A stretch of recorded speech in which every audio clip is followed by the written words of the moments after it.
Representatives from Naujaat, Igloolik, and Sunny Ryak are calling for a second review of the Baffinland Mary River project in Nunavut. They say Naujaat residents weren't consulted before the project was approved. And they're also concerned about how a proposed railroad and deep sea port could threaten wildlife, harvesting rights, and food security. Cardinal has that story. We need to make a move, as Nunavut is being impacted. Our descendants' hunting grounds is going to be impacted. That's John L. Tinashlu, the Arvik HTO chairperson in Naujaat. His concern focus on Baffinland's expansion of the Mary River iron mine on Baffin Island. The project includes a new railway linking the mine to a proposed deep-sea port at Stensby Inlet, along with a shipping route through Fox Baffin and Hudson Strait.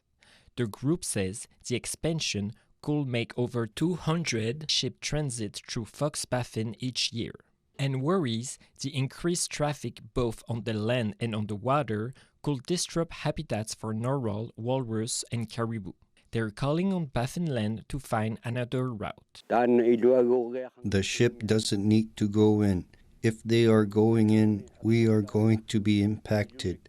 My future great-grandchildren, their hunting grounds are going to be impacted.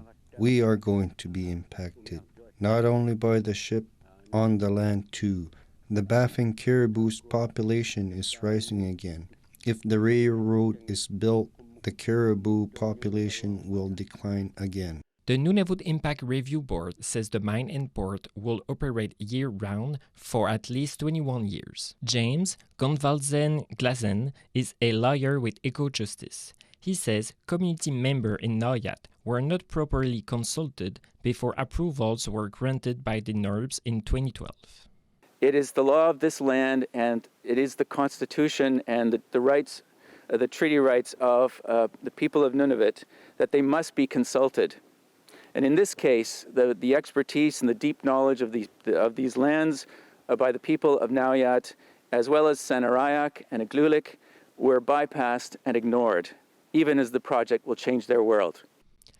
The group says Arctic conditions, wildlife populations, and scientists' understanding have changed since the project was first approved.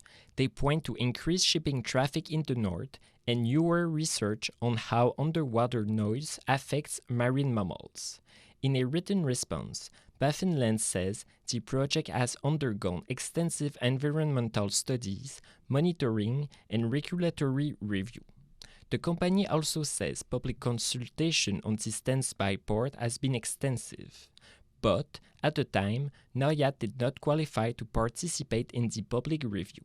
Last week, Baffinland announced it had received creditor protection from the Ontario Superior Court of Justice.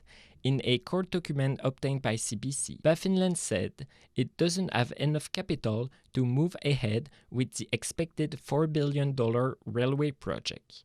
The HTO and advocacy groups say they support Inuit workers employed at the mine and want to find solutions without shutting the operation down. Cardinal, CBC News, Iqaluit.